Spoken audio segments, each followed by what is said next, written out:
살펴볼 내용은 우리에게 주어지는, 우리에게 영향을 미치고 또한 우리에게 유익이 되는 일들이 있지만 전혀 우리와 상관없는 가운데 되어진 일을 말미암아서 우리 가운데 주어지는 유익, 또한 우리에게 얻게 하는 일들이 무엇인가 성경에서 말하고 있는 내용들을 함께 살펴보도록 합시다. 오늘 우리가 첫 번째 살펴볼 내용은 우리가 함께 읽었던 요한복음 5장 30절 말씀입니다. 요한복음 5장 30절 말씀 다시 한번 같이 읽도록 합시다. 같이 읽겠습니다. 시작. 내가 아무것도 스스로 할 수 없노라. 듣는 대로 심판하노니 나는 나의 뜻대로 하려 하지 않고 나를 보내신 이의 뜻대로 하려 함으로 내 심판은 의로우니라. 아멘. 본문에서는 예수님께서 유대인들을 향하여 하신 말씀입니다. 하시는 말씀이 첫 번째로 본문을 보면 내가 아무것도 스스로 할 수 없노라. 예수님께서 이렇게 말씀하십니다. 나는 아무것도 내 스스로 할 수 없노라. 여러분, 할 수 없다는 것은 무엇입니까? 예수님의 무능력함을 말하는 것이 아닙니다. 예수님이 아무것도 할 수 없다는 말이 아니라 스스로 아무것도 할 수 없다는 말입니다. 무슨 말입니까? 본문에 보면 그 다음에 나오는 내용이 듣는 대로 심판하노니 나는 나의 뜻대로 하려 하지 않고 나를 보내신 이의 뜻대로 하려 함으로, 즉 나의 뜻대로 하지 아니하고 나를 보내신 이의 뜻대로 하려 한다고 말씀합니다. 이 말씀에서 우리가 알게 되는 것은 예수님의 보내신 분이 있고 그 보내신 분의 뜻대로 하는 것이 예수님의 뜻이었다는 사실을 우리가 알게 됩니다. 그래서 나의 뜻대로, 나는 아무것도 스스로 할 수 없노라 라고 말하는 것은 예수님께서 어떤 것도 할 수 없다는 말이 아니라 내가 원하는 대로, 내가 내 마음대로 하는 것이 아니라 나는 누군가의 뜻대로, 누군가의 원하는 대로 할 수밖에 없노라. 그 자신이 하는 것들은 누군가, 즉 나를 보내신 이의 뜻대로 하는 것이 나의 뜻이니라 라고 말씀하는 것입니다. 왜 이 말씀하시냐면 요한복음 5장의 1절부터 내용을 보다 보면 예수님께서 안식일에 한 일을 행하십니다. 안식일 날에 예수님께서는 병자를 보셨습니다. 그 병자의 병에 갇혀서 고통을 받고 있는 그 사람을 보시고 예수님께서는 그 병을 고쳐주십니다. 안식일에 병을 고쳐준다는 이유만으로 유대인들은 예수님께 화를 냅니다. 그리고 분개합니다. 그리고 예수님께 묻습니다. 무슨 권한으로 내가 하나님의 안식일을 범하느냐? 왜냐하면 안식일에 병을 고치는 행위는 유대인들의 입장에서는 그들의 율법을 어기는 것이라고 여겼습니다. 그래서 안식일에는 하지 말아야 될 것이라고 말하는 것이에요. 그리고 예수님께 묻는 것입니다. 무슨 권세로 너는 이 일을 행하느냐? 그래서 안식일을 범하느냐? 라고 묻는 것입니다. 이 일에 대해 예수님께서 무슨 권세로 하느냐면 나는 내가 스스로 하는 것이 아니라 나를 보내신 이의 뜻을 행하는 것이다. 즉 안식일에 병을 고치는 것은 나를 보내신 이의 뜻이 병을 고치는 것이기에 나는 아버지, 나를 보내신 그분의 뜻에 따라서 이 일을 행하는 것이라고 말씀하신 내용이 본문의 의미입니다. 그런데 가만히 좀 생각해 봐야 합니다. 우리가 표면적으로 본문을 그냥 보다 보면 이것이 그냥 그렇구나 라는 이해의 차원으로 우리가 놓게 됩니다. 그러나 성경은 우리가 지식의 이해의 차원으로 머물기를 원치 않습니다. 본문에 예수님께서 말씀하신 것도 그런 차원이 아닙니다. 본문은 중요한 내용을 담아내고 있는데 그것이 무엇이냐면 예수님께서는 왜 스스로 아무것도 할 수 없다고 말씀하셨는가 하는 부분을 생각해 봐야 합니다. 왜 그렇습니까? 예수님이 누구십니까? 하나님의 아들이십니다. 그분은 이 땅에 오신 하나님이십니다. 그런데 하나님이신 그분이 자기 자신을 의존하고 있다는 것이에요. 자기 자신을 누군가에게 의탁하고 있다는 것이에요. 누구의 뜻 앞에 복종하고 있다는 것이에요. 나는 내 뜻대로 아무것도 할 수 없노라.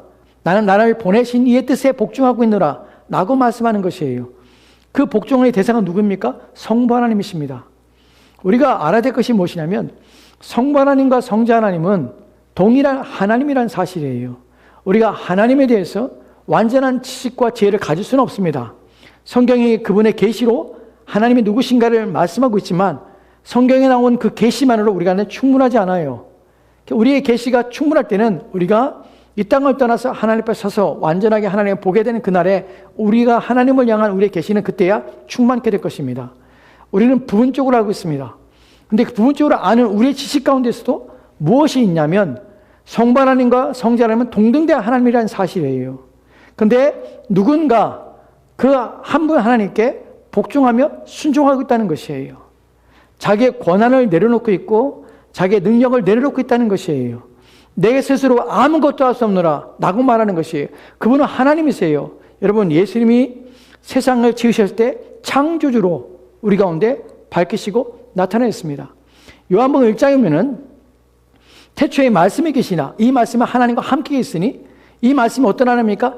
이 말씀이 만물을 지으신 하나님이라고 말합니다. 즉 예수님께서는 창조주 하나님이라고 소개하고 있다는 것이에요. 만물이 그를 위하여 지음바 되었다는 표현도 쓰고 있습니다. 그렇다면 하나님이신 만물을 지으신 그 하나님이 성부 하나님께, 아버지 하나님께 자신을 낮추고 아무것도 할 수 없느라고 말하는 이유가 무엇인가 하는 부분이에요. 이 내용이 30절 말씀의 핵심적인 우리가 살펴볼 중요한 내용입니다. 나는 내 스스로 아무것도 할 수 없느니라. 나는 나의 뜻을, 나를 기쁘게 하는 것이 아니라 나를 보내신 이의 뜻을 이루는 것이 나의 목적이니라 라고 말하는 것이. 그래서 이 땅에 사는 동안에 예수님은 자신을 보내신 분의 목적에 따라 인생을 살았다는 것이에요. 사실 이 부분은 종속적인 의미가 있습니다. 동등대 하나님이 왜 성부 하나님께 자신을 낮춰서 마치 종속된 피조물처럼 그분의 뜻에 따라서 복종하며 인생을 사셨는가 하는 부분이에요. 이 부분을 알기 위해서는 우리가 성경 전체에서 말하고 있는 내용들을 좀 살펴볼 필요가 있습니다. 이 부분을 명확하게 하기 위해서는 언약이라는 부분을 좀 생각해 볼 필요가 있습니다. 언약이라는 성경에는 몇 가지 언약이 나옵니다. 언약 가운데서 모압 언약이라는 것도 있고요. 또한 아브라함 언약도 있고요. 그 다음에 노아 언약도 있고요. 언약은 하나님께서 하나님과 인간이 맺으신 약속입니다. 언약이라고 할 때 언약의 한글의 의미는 무엇입니까? 말로 하는 약속이에요. 그래서 사실은 우리는 그래서 이 언약이라는 의미가 우리의 개인적으로 받아들이는 이 의미는 그냥 지킬 수도 있고 최선을 다해 지키지만 지키지 않는 경우 신의를 잃어버리는 정도의 어떤 상태가 언약에 대한 우리의 개념입니다. 그런데 성경은 언약이라는 단어를 사용할 때에 특별한 단어를 사용합니다. 히브리어로 언약이라고 하는 단어를 할 때 베리트라는 단어를 사용합니다. 지금부터 우리가 살펴볼 것은 이제 본문을 이해하기 위해서 성경이 말하고 있는 언약에 대한 내용들을 살펴볼 것이에요. 그 언약의 내용들 가운데 히브리어에서 사용되는 언약이라는 단어가 베리트라는 단어입니다. 이 단어는 쪼개다, 자르다는 의미를 가지고 있어요. 그런데 왜 히브리뿐만 아니라 고대 중동의 이 사람들은 언약이라는 단어를 사용할 때 쪼개다, 자르다라는 이 베리트라는 단어를 사용해서 이것을 언약이라는 단어로 사용했다는 것이에요. 왜 쪼개며 자르다는 의미가 언약이라는 말이 있을까요? 우리 한글은 언약이라면 말로 하는 약속이에요. 근데 유대인들은, 히브리인들은, 고대 근동의 사람들은 언약이라는 말을 쪼개며 자르다는 표현으로 언약을 사용한다는 것이에요. 여기에는 문화적인 의미가 있고 언약이라는 단어가, 언약이라는 의미가 담겨져 있는 뜻이 있습니다. 이 부분을 성경에서 명확하고 분명하게 드러내는 부분이 있습니다. 아브라함과 하나님이 언약을 맺는 장면이 나오는데 창세기 15장 8절 말씀을 이렇게 기록된 것을 보게 됩니다. 창세기 15장 8절 말씀 같이 읽도록 합시다. 같이 읽겠습니다. 시작. 그가 이르되 주 여호와여 내가 이 땅을 소유로 받을 것을 무엇으로 알리이까? 아멘. 아브라함이 하나님께 묻습니다. 하나님, 내가 이 땅을 소유로 받을 것을 무엇으로 합니까? 가나안 땅을 내게 주신다고 약속하셨는데 이 땅을 내게 주실 것을 내가 어떤 것으로 알 수 있습니까? 약속을 달라는 거, 약속을. 말로 하지 마시고 약속을 달라는 것이에요. 어떻게 내가 믿을 수 있는지 무엇인가 약속해 달라는 것이에요. 보증해 달라는 것이에요. 여기에 대하여 9절과 10절 말씀에는 하나님께서 이렇게 말씀한 걸 보게 됩니다. 9절과 10절 말씀입니다. 같이 읽도록 합시다. 시작. 여호와께서 그에게 이르시되 나를 위하여 3년 된 암소와 3년 된 암염소와 3년 된 수양과 산비둘기와 집비둘기 새끼를 가져올지니라. 아브라함이 그 모든 것을 가져다가 그 중간을 쪼개고 그 쪼갠 것을 마주 대하여 놓고 그 새는 쪼개지 아니하였으며. 아멘. 무엇인가 보여주십시오. 하나님이 이 땅을 내게 주신다는 약속이 보증할 수 있는 것을 내게 주십시오 라고 묻습니다. 이에 대해 하나님께서 뭐라고 말하냐면 나를 위하여 3년 된 암소 또한 3년 된 암염소 3년 된 수양과 산비둘기와 집비둘기 새끼를 가져올지라. 그러니까 아브라함이 그것을 가져옵니다. 근데 여기서 중요한 것이 무엇이냐면 하나님께서 무엇인가를 아브라함에게 약속을 하는 것이에요. 그런데 하나님께서 짐승들을 가져오라고 그러세요. 근데 그 짐승을 가져오는 목적이 뭐냐면 나를 위하여 가져오라는 것이에요. 이 언약을 가져오는 데 있어서 하나님께서 이유가 필요한 것이에요. 여기서 우리가 아브라함이 하나님이 말씀하신 것에 대해 이해하고 있는 것을 보게 됩니다. 가져온 짐승은 어떻게 하냐면 쪼개고 있는 것이에요. 하나님께서는 가져오라고 했습니다. 아브라함은 쪼개고 있어요. 가져와서. 왜 쪼개라는 것이에요? 왜 짐승을 둘로 쪼개라는 것이에요? 왜냐하면 아브라함이 하나님이 가져오라는 의미를 알았다는 것이에요. 그리고 그 의미가 무엇이냐면 쪼개는 것이에요. 쪼갠다는 말이 무엇이냐면 메리트예요. 즉 언약을 맺는다는 사실을 알고 있는 것이, 하나님이 약속한다는 것이에요. 성경에 보면은 여러 가지 약속들이 나오는데 그 약속의 근거가 고대 근동에 살았던 유대인들과 또한 히타이트 사람들, 또 아수르 사람들, 이 사람들이 베리트라는 단어를 사용해서 언약을 맺는 것들을 우리가 문을 통해 보게 됩니다. 이거 성경에도 그대로 나오게 되는데 그 언약 가운데 일반적으로 언약은 두 사람이 같이 맺는 것이죠. 한 사람이 맺는 것이 아니라 두 사람이 같이 맺습니다. 고대 근동의 조약들을 보면 왕들이 체결하는 조약이 있습니다. 그걸 종주권 언약이라 합니다. 또한 그 언약 가운데는 편무 언약이라는 것이 있고 또 쌍무 언약이 있습니다. 그 위에 볼까요? 첫 번째로 종주권 언약, 쌍무 언약, 편무 언약, 이 세 가지 언약에 대해서 여러분이 아셔야 되는데, 왜냐하면 그래야 아브라함과 하나님 맺는 언약의 내용들을 이해하기 때문에 그래요. 고대 근동에서 종주권 언약이라는 것이 뭐냐면 왕이 있습니다. 왕이 있는데 왕이 다른 나라를 정복하러 간 것이에요. 그 정복했습니다. 정복한 후에 패배한 왕을 세워놓고 이 정복한 승리한 왕이 언약을 맺습니다. 너는 내게 속국이다라.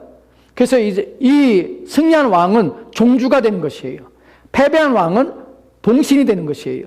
이 신하관계가 맺어지는 것이에요. 이것을 종주권 언약이라 합니다. 이 언약을 맺을 때에 종주는, 승리한 왕은 무엇을 보장하냐면 내가 너에게 보호해 줄게. 그리고 네가 전쟁을 하거나 누가 너의 땅을 침범하면 내가 나와서 싸워줄게. 내가 너를 지켜줄게. 그리고 이 봉신은, 즉 패배한 왕은 종주권 언약을 맺을 때 나는 그러면 당신을 섬기겠습니다. 충성을 다하겠습니다. 그리고 당신이 요구하는 공물을 내가 바치겠습니다. 라고 언약을 맺는 것이, 이것이 종주권 언약입니다. 이 언약을 맺을 때에 이 두 왕은 모든 백성들이 보는 앞에서 언약을 맺을 때에 짐승을 가지고 짐승을 쪼갭니다. 양쪽에 벌려놓습니다. 벌려놓은 상태에서 두 왕이 함께 그 벌려놓은 짐승의 사이를 함께 지나갑니다. 지나감으로 언약식이 맺어지게 되는 것이에요.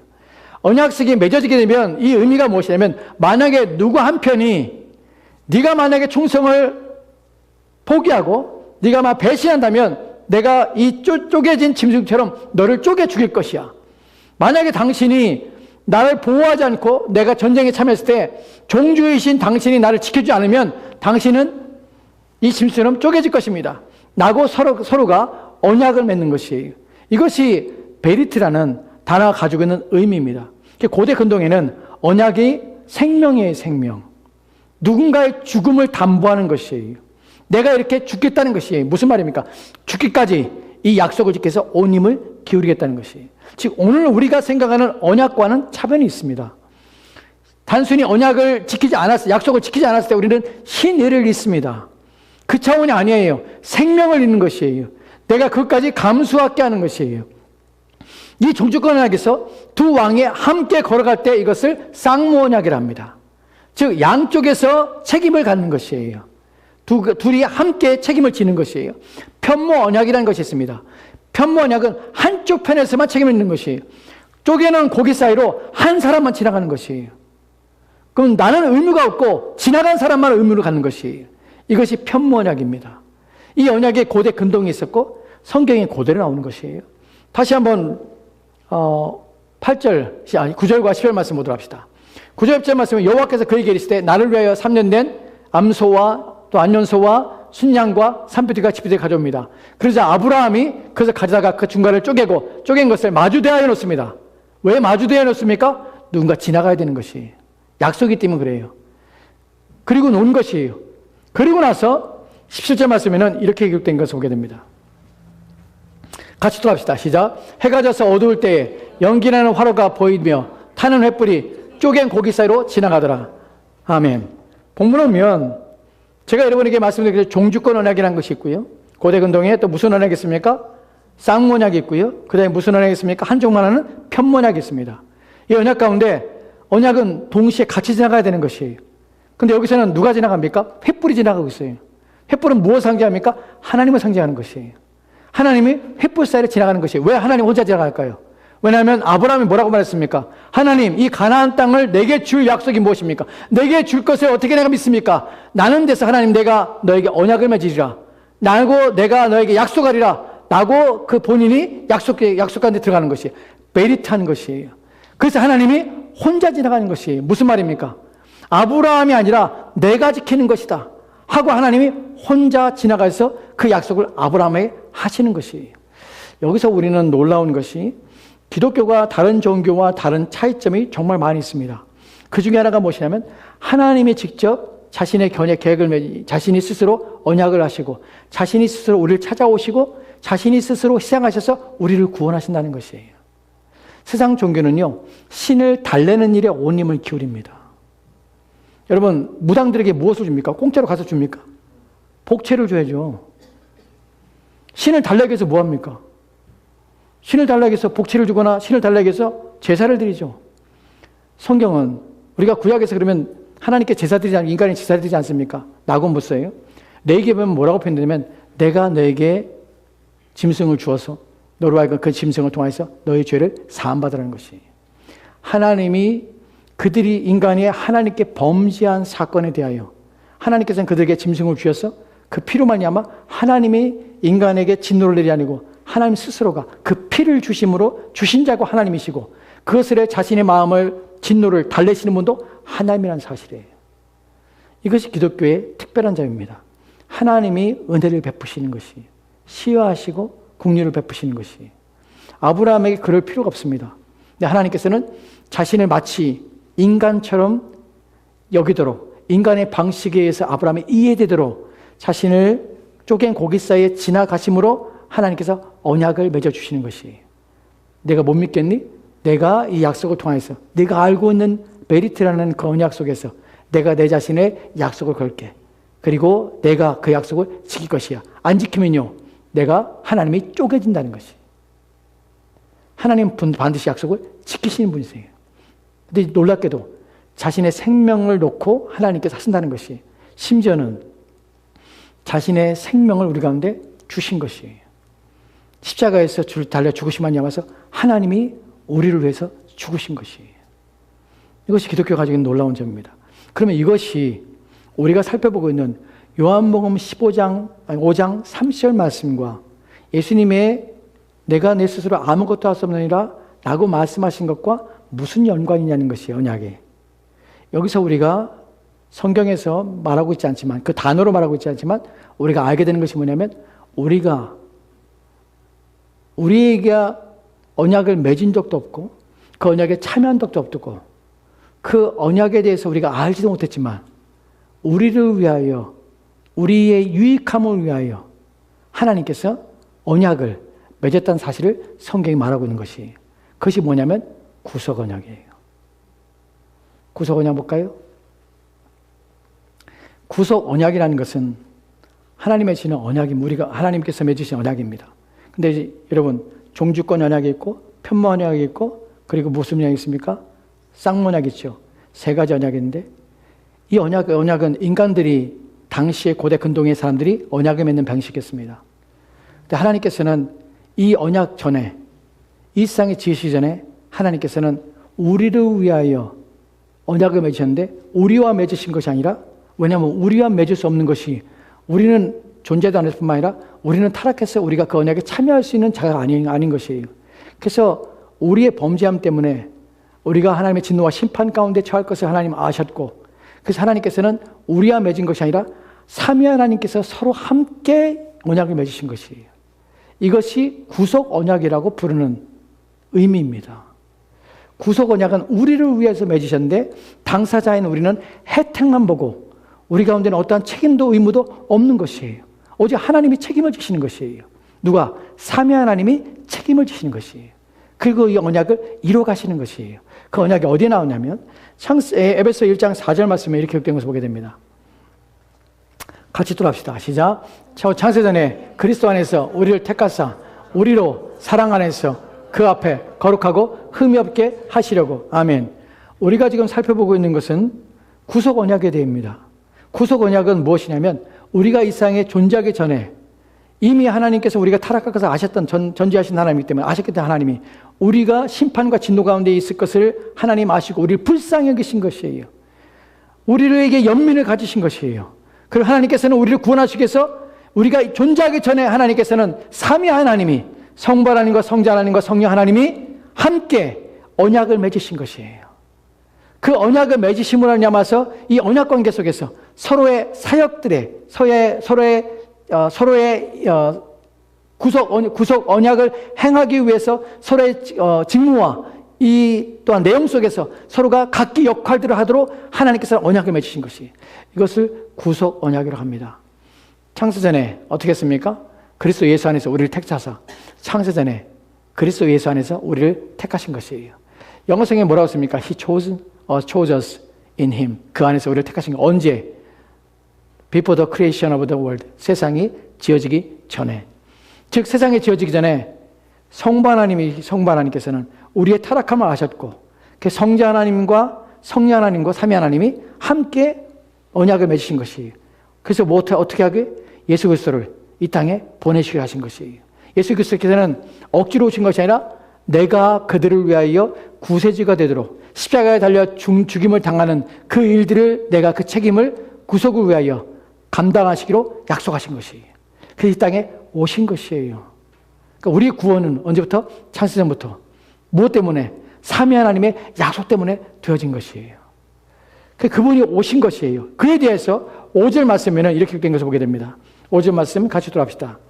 시작. 그 기쁘신 뜻대로 우리를 예정하사 예수 그리스도 말미암아 자기 아들들이 되게 하셨으니. 아멘.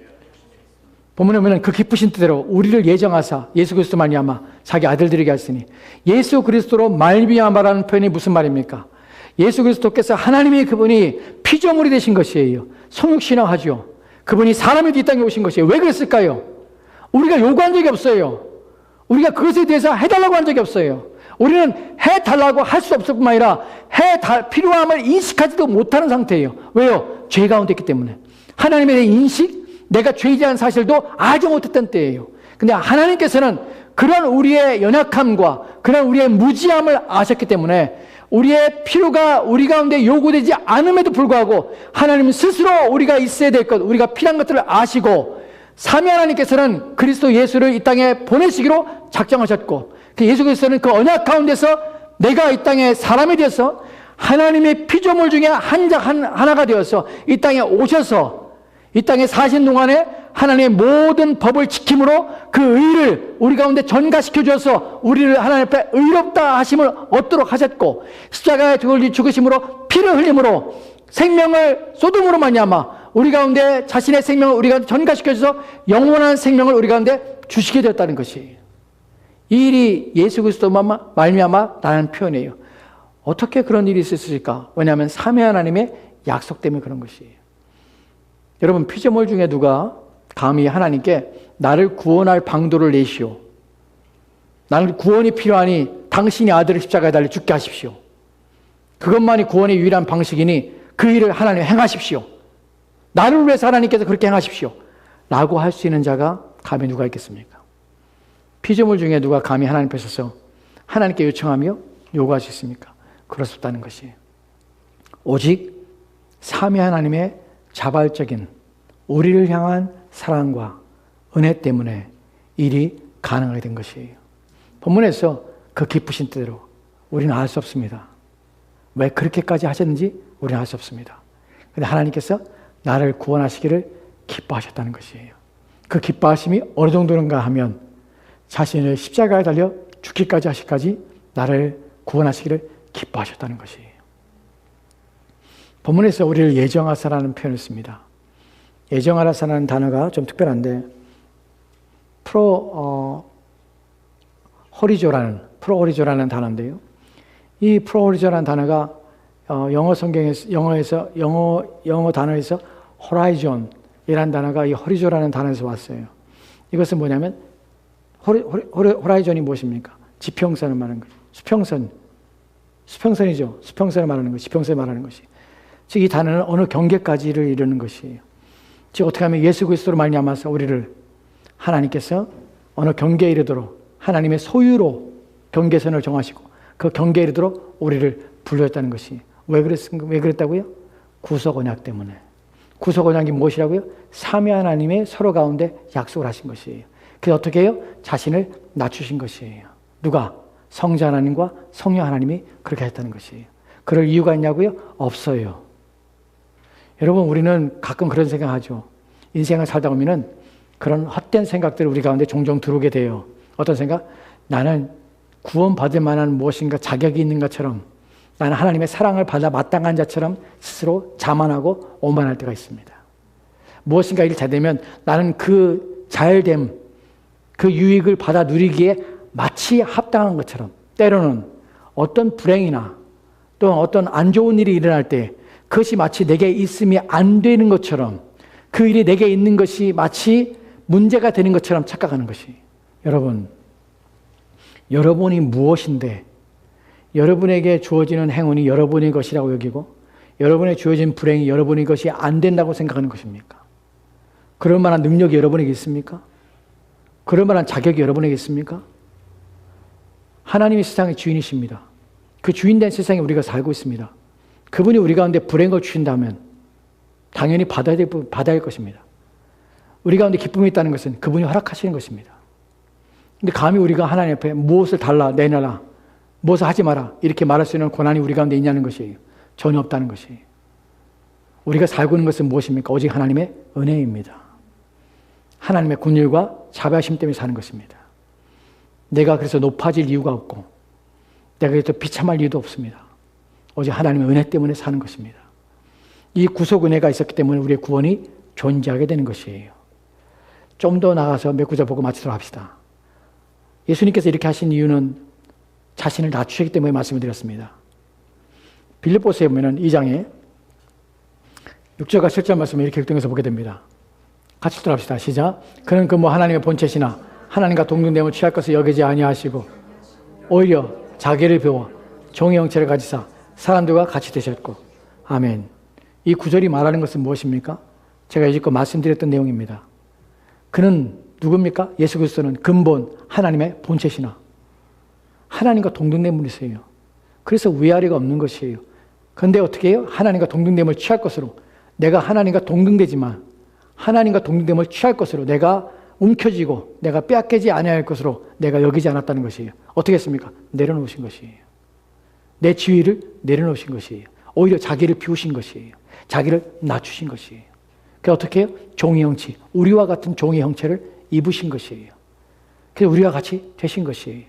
무엇 때문에 그랬습니까? 구속 언약 때문에 그런 것이에요. 언약은 취소됩니까? 하나님의 언약은 취소되지 않습니다. 우리의 구원이 확실한 이유는 무엇입니까? 하나님이 취소하지 않기 때문에 그래요. 왜 취소하지 않습니까? 언약이 취소된 것은 메리트예요. 쪼개지는 것이에요. 하나님은 그렇게 하지 않습니다. 또한 예수 그리스도만 그렇습니까? 아니요. 성령 하나님도 그렇습니다. 요한복음 15장이면은 15장 26절 말씀에 이렇게 기록되어서 보게 됩니다. 같이 합시다. 시작. 내가 아버지께로부터 너에게 보낼 보혜사 곧 아버지로부터 나오시는 진리의 성령이 오실 때에 그가 나를 증언하실 것이요. 아멘. 본문에서 성부 하나님, 성자 하나님, 성령 하나님은 동등된 삼위 하나님의 본질이십니다. 본체이십니다. 그러기에 서로 가운데 높고 낮음이 없습니다. 동등된 권한과 능력을 가지고 계십니다. 그런데 성령 하나님에 대해서 어떻게 표현하냐면 내가 아버지께로부터 너에게 보낼 보혜사, 내가 아버지께로부터 받아서 내가 너에게 보낼 보혜사 곧 아버지로부터 나오시는 진리의 성령이 오실 때에 그가 나를 증언하실 것이라. 성령 하나님은 동등된 하나님이신데 아버지로부터 받아서 아버지로부터 보내심 받아서 예수님께서 통하여서 우리 가운데 주어지는 것이에요. 그리고 오실 때에 그가 예수님을 증언하시는 것이에요. 성령 하나님이 낮아지신 것이에요. 무엇 때문에 그랬습니까? 구속 언약 때문에 그런 것이에요. 구속 언약은 누구를 위해서? 우리를 위한 것이에요. 그럼 그 언약에 우리는 당사자인데 참여했습니까? 참여하지 않은 것이에요. 누가? 삼위 하나님이 서로 그렇게 하기로 하신 것이에요. 왜요? 기뻐하신 뜻대로 우리를 구원하시기 위해서. 무엇 때문에? 우리를 향한 연민 때문에. 우리를 불쌍히 하기 때문에. 오직 하나님 은혜 때문에 내가 구원받았고 그 자리에 서게 된 것이에요. 한 구절부터 마치합시다. 사도행전 2장 33절 말씀 이렇게 기록되었습니다. 같이 들어갑시다. 시작. 하나님의 오른손으로 예수를 높이시며 그가 약속하신 성령을 아버지께 받아서 너희가 보고 듣는 이것을 부어주셨느니라. 우리는 이런 구절 통해서 마치 성령 하나님이 예수님에서 좌우되는, 마치 그럴 만한, 또 우리에 의해서 좌우되는 어떤 분야라고 생각합니다. 그렇지 않아요. 경주의 삼위일체 속에서, 또한 구속 언약 속에서 성령 하나님은 자신을 낮추시려 하신 것이에요. 그래서 예수 그리스도께 복종되기 하신 것이에요. 예수 그리스도의 뜻에 맡기시려 하신 것이에요. 마치 성자 하나님께서 성부 하나님께 자기를 맡기시듯이. 그래서 우리가 살펴봤던 요한복음 5장 30절 말씀에서 내가 스스로 일을 하는 것이 아니라 나는 스스로 내가 아무것도 할 수 없느니라. 이 말씀이 무슨 말이냐면 바로 예수님께서 구속 언약 가운데 자신을 낮추셔서 아버지께 복종하시고 우리를 위하여 구속 언약을 성취하시기 위해서 그분이 그렇게 했다는 사실을 우리가 알게 되는 것이에요. 여러분, 이러한 모든 내용들이 우리 가운데 요구하는 것은 무엇입니까? 이런 모든 내용들이 우리 마음에 오는 내용들은 무엇입니까? 의미는 무엇입니까? 우리는 우리의 구원이 당연한 것이라고 받아들이는 경향성에서 우리는 벗어나야 합니다. 여러분이 그리스도인이 된 것은 여러분의 노력도 아니고 수고도 아닙니다. 우리가 알지 못한 때에 나를 위하여 언약을 맺으신 분이 계세요. 여러분, 예정되었다는 표현 속에서 호라이존, 지평선입니다. 경계를 정하시고 거기까지 하나님께서 우리를 정하셨고, 또한 하나님께서 목적을 정하시고 거기까지 나가도록 우리를 인도하신 일 모든 것도 호라이존, 즉 프로호라이존, 예정된 것이 하나님 우리를 인도해 가신다는 것이, 구원뿐만 아니라 우리의 구원을 이루는 전 과정 또한 하나님께서 하나님의 목적을 가지고 우리를 인도하시며 이끌어 가신다는 것이에요. 우리는 아무것도 아닌 것이 없다는 사실을 기억해야 합니다. 우리는 우리 구원을 위하여 어떠한 노력도 쓰고도 우리 가운데는 전무하다는 사실을 기억해야 합니다. 하나님의 은혜라는 사실을 기억합니다. 이 은혜가 우리 가운데 주어지는 의미는 무엇이냐면 내가 이 받은 은혜에 대해서 어떠한 보답함으로 나의 인생을 살아낼 것인가 하는 것이 우리의 중요한 관심사요. 우리가 삶에서 잊지 말고 우리 인생을 살아내야 될 내용인 것이에요. 하나님의 은혜에 대해서 가치 없이 의미 없이 여러분의 인생을 살지 마십시오. 여러분을 피로 감추고 사셨다는 것은 하나님의 말할 수 없는 은혜입니다. 값없이 우리가 얻었다고 해서 그 구원을 값없이 생각하면 안 됩니다. 그것은 보배로운 그리스도 예수의 피로 말미암아 세우신 언약이고 우리를 구원하시기 위해서 주신 하나님의 은혜입니다. 그래서 날마다 가치 있는 하늘의 생명답게 여러분의 인생을 하나님의 기뻐하시는 일들을 행하며 그것이 무엇인가를 찾으며 발견하며 그것을 실천함으로 말미암아 하나님께 영광을 돌리는 여러분의 삶이 되어야 마땅한 것입니다. 부디 저와 여러분이 그러한 삶을 살기를 바랍니다. 기도합시다. 하나님, 우리에게 말씀을 주시고 그 말씀을 통해서 하나님 우리 가운데 약속하시고 그 약속을 지켜나가고 계심을 알게 하시고 깨닫게 하셨습니다. 하나님의 사랑에 배신하지 않게 하옵소서. 하나님의 은혜를 헛되게 하지 않게 하옵소서. 우리의 날마다의 삶이 하나님이 우리에게 주신 그 은혜에 보답하는 삶으로 우리 인생을 살아내도 그렇게 산다 할지라도 우리가 잘할 것이 없음을 기억하게 하옵소서. 그렇게 온 삶을 불살라 하나님을 위하여 산다 할지라도 하나님의 사랑에 다 보답할 수 없다는 사실을 기억하게 하옵소서. 그 은혜와 사랑을 귀히 여겨 우리의 인생에 주어진 날들을 그 은혜의 감사함으로 채워가는 우리의 삶 되도록 주여 도와주시옵소서. 주께서 함께 원하오며 예수님 이름으로 기도합니다. 아멘. 아멘. 우리 다 같이 찬송합시다.